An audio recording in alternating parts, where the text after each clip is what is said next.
महिला का शरीर काले हंस के साथ जुड़ गया था। उसकी बाहों पर रंग बिरंगे पंख उगाए थे और उसकी पीठ पर भी काली आकृतियां दिखाई दे रही थीं। उसने हाथ बढ़ाया, एक पंख को चुटकी में पकड़ा और जोर से खींच लिया। एक और काला पंख दिखाई दिया। फिर उसके पैर विकृत और मुड़ने लगे। भयभीत होकर महिला ने अपने जूते उतारकर उन्हें देखा तो पाया कि उसके पैर की उंगलियां आपस में जुड़ गई थीं और कंकाल जैसी आकृति विकसित कर रही थीं। हालांकि उसका दूसरा पैर और भी बुरा था। उसकी उंगलियां पहले से ही आपस में जुड़ चुकी थीं और उन्हें जबरदस्ती अलग नहीं किया जा सकता था। हालांकि वह एक डांसर थी, वह सचमुच डांसर नहीं बनना चाहती थी। उसने अपने अंदर के डर को दबा लिया, यह सोचकर कि आज डांस के लिए प्रतिस्पर्धा करने का दिन है। उसने हर हरकत को बखूबी अंजाम दिया। लेकिन कोच संतुष्ट नहीं था। डांस के लिए न केवल सफेद हंस का बड़प्पन बल्कि काले हंस का कामुक विद्रोह भी जरूरी था। बचपन से ही एक अच्छी महिला होने के कारण वह एक अच्छी महिला के अच्छे उदाहरण का अनुसरण करने की आदी थी। वह सफेद हंस का चित्रण तो बखूबी कर सकती थी, लेकिन काले हंस की विद्रोही सुंदरता को पूरी तरह से नहीं पकड़ पा रही थी। इससे वह पहले ही बेचैन हो गई थी। तभी एक मजबूत प्रतियोगी लिली आ गई, जो मीना से बिल्कुल अलग थी। वह खुद एक विद्रोही काली हंस थी, जिसने उसके आत्मविश्वास को और भी तोड़ दिया। जापान वापस आकर उसने तब तक अथक अभ्यास किया जब तक उसके पैर के नाखून दुखने नहीं लगे, लेकिन उसे काले हंस जैसा एहसास नहीं हुआ। इसीलिए उसने उन्हें रंग दिया। मीना मार्गदर्शन के लिए कोच के पास गई। बिना कुछ कहे कोच मीना के पास गया, जिसने उसे धक्का दे दिया। तुमने मुझे हरा दिया। लेकिन इस बार उसने विरोध करना सीख लिया। दुर्भाग्य से वह अपनी प्रगति पर ध्यान नहीं दे पाई और उसकी जगह पूर्व 05 को गुस्से से जाते हुए देखा। 6 को बढ़ती उम्र के कारण 5 स्टेज छोड़ना पड़ा, जो हर 5 स्टेज के सदस्य की नियति लगती थी। उसकी माँ रोज मीना की खुशखबरी का इंतजार करती थी और वह उसके लिए केक बनाती थी। जैसे ही वह एक टुकड़ा काटने वाली थी, मीना ने मुंह बनाया, क्योंकि उसे यकीन नहीं था कि वह आत्मज्ञानी बन पाएगी। उसकी माँ मुंह फेरकर केक लेने लगी। मीना ने माफी मांगी और उसकी माँ की मुस्कान लौट आई। हालांकि उसे इस बात का अंदाजा नहीं था कि मीना पर वह जो दबाव डाल रहा था, उसकी वजह से उसे अपनी इस असाधारण बेटी से हमेशा के लिए हाथ धोना पड़ेगा। 5वें चरण के आत्मज्ञानी सदस्य बनने के लिए मीना अपनी फिगर को बनाए रखने के लिए रोजाना थोड़ा सा पानी पीती थी। लेकिन ज्यादा प्रतिभाशाली लिली को देखकर वह उस अदृश्य दबाव से लगभग पागल हो गई। फिर भी कोच लिली की तारीफ करता रहा, यह मानते हुए कि वह 05 के साथ है। उसे हैरानी हुई कि कोच ने आखिरकार उसे चुन लिया और उसके सम्मान में एक भव्य भोज का आयोजन किया। प्रशंसक भीड़ के बीच जनता को खुशखबरी सुनाने के बाद उसकी उंगली से खून बहने लगा। वह जांच करने के लिए बाथरूम गई और पाया कि उसकी उंगली की त्वचा आसानी से छिल गई थी। खून धोने के बाद उसकी उंगली चमत्कारिक रूप से वापस छिल गई। मीना ने अपने संदेहों को दबा दिया और अपना गहन नृत्य अभ्यास जारी रखा। इस दिन पांचों अचानक शांत हो गए। मीना हैरान थी। पता चला कि पूर्व बोरो 5 एक कार दुर्घटना में घायल हो गई थी, जिससे उसके दोनों पैर टूट गए थे। कोच ने समझाया कि पूर्व गोपाच ने जानबूझकर ऐसा किया था। उसने अपना गौरवपूर्ण बोपांच का पद और जीने की प्रेरणा खो दी थी।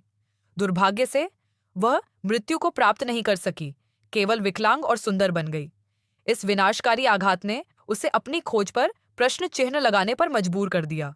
उसकी मां ने उसे सोचने का समय नहीं दिया। मीना के उन्मत्त भाव को देखकर मीना ने अपनी चिंताओं को एक तरफ रख दिया और खुद को फिर से अभ्यास में झोंक दिया। इस बार कोच असामान्य रूप से आक्रामक था। उसकी हरकतें जानबूझकर उत्तेजक थीं। मीना ने उसे दूर धकेला, लेकिन कोच ने उसे वापस खींच लिया। मीना के असमंजस के क्षण में कोच ने उसे जाने दिया। कोच उसे बता रहा था कि उसमें ब्लैक लिली जैसा आकर्षण नहीं है, ऐसा कुछ जिसे वह कभी हासिल नहीं कर पाएगी। मीना डांस स्टूडियो में बैठी थी। तभी लिली जी फैंग के साथ हंसने हंसाने के बजाय उससे गंभीरता से बात करने लगी और कहने लगी कि वह ऐसे ही नहीं रह सकती, क्योंकि उस पर बहुत ज्यादा दबाव है। मीना को भी लग रहा था कि उसके जूते टूटने वाले हैं, इसलिए उसने आराम करने के लिए लिली के साथ बाहर जाने का फैसला किया। लिली उसे एक बार में ले गई जहां वह पहले कभी नहीं गई थी। उस दोपहर उसने उस अजनबी के साथ जमकर शराब पी और हालांकि घर पहुंचने पर उसकी मां ने उसे खूब पीटा, फिर भी उसे लगा कि यह सब उसके लिए ठीक था। लेकिन अगले दिन जब वह पहुंची तो उसे हैरानी हुई कि लिली उसकी जगह ले चुकी थी और उसके लाइव परफॉर्मेंस का समय आ गया था। पहला परफॉर्मेंस मीना के खास हाइट स्वान पर था, लेकिन दबाव के कारण गलती से उसके पैर में चोट लग गई और वह कुछ देर के लिए स्टेज से नीचे गिर गई। खुशकिस्मती से डांसर्स उसे गिरने से बचाने में कामयाब रहे और वह बाकी परफॉर्मेंस पूरी कर पाई। प्रदर्शन के बाद मीना ड्रेसिंग रूम में लौटी तो लिली को उसकी जगह पर बैठा पाया। उसने ब्लैक स्वान की पोशाक पहन रखी थी। अब वह बदल चुकी थी। उसके चेहरे पर लगातार बनी व्यंग्यात्मकता एक निर्दयी हारे हुए व्यक्ति की थी, जिसने उसे ब्लैक स्वान का पद छोड़ने पर मजबूर कर दिया। उसकी निगाहों से अंधी हो चुकी मीना लिली पर झपटी। लिली हार मानने को तैयार नहीं थी, हारने वाली थी। जैसे ही मीना की गर्दन में परिवर्तन हुआ, मीना ने मौके का फायदा उठाकर लिली पर कांच के टुकड़े से वार कर दिया, जिससे उसकी मौत हो गई। तभी एक आवाज ने उसे मंच पर बुलाया। उसके शरीर को घसीटकर शौचालय में ले जाया गया। मंच पर वापस आकर वह एक ब्लैक स्वान में बदल गई। उसकी बाहें रोंगटे खड़े कर रही थीं। उसका भीतर का जंगलीपन उजागर हो गया। जैसे जैसे उसका शरीर घूमता, उसकी बाहें धीरे धीरे हिलती। उसी क्षण वह एक ब्लैक स्वान में तब्दील होता हुआ प्रतीत हुई। सबसे सुंदर नृत्य कर रही थी, जिससे पूरा दर्शक मंच की ओर खींचा चला आ रहा था। मंच से उतरते ही उसने पहली बार अपनी कोच को बेधड़क चूमा और उसे अपने होंठों से ढक लिया। यह उसका आखिरी प्रदर्शन था। सफेद हंस की मौत अप्रत्याशित रूप से हुई ठीक उसी समय जब मीना लिली के सौंदर्य प्रसाधनों की दुकान के बाहर खड़ी थी। उसके चेहरे पर मीना की सच्ची प्रशंसा थी, लेकिन लिली की हत्या उसने नहीं की थी। मीना ने जमीन की ओर देखा। टूटे हुए शीशे के अलावा खून का कोई निशान नहीं था। लिली का शव बाथरूम में कहीं नहीं मिला। पता चला कि सब कुछ अत्यधिक तनाव के कारण पैदा हुआ एक भ्रम था। उसके शरीर में लगे कांच के टुकड़े असल में फेंक की ओर इशारा कर रहे थे। मीना खुद अपने ड्रेसिंग रूम में बैठी रो रही थी। सब कुछ नियति का खेल था। उसने एक बार फिर एक बेहतरीन प्रदर्शन किया था। उसकी आंखों में एक ऐसा भाव था जो किसी ऊंचे मंच का प्रतिनिधित्व करता प्रतीत हो रहा था। अपने हंस के गिरने के अंतिम क्षणों में उसने दर्शकों में अपनी मां की ओर देखा, फिर पीछे की ओर गिर गई।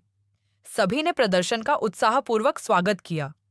कोच दौड़कर उसके पास गया तो देखा कि उसका शरीर खून से लथपथ हो चुका था। उसने सबसे बेहतरीन काम पूरा किया था, फिर भी वह हमेशा के लिए सुर्खियों में खो गई।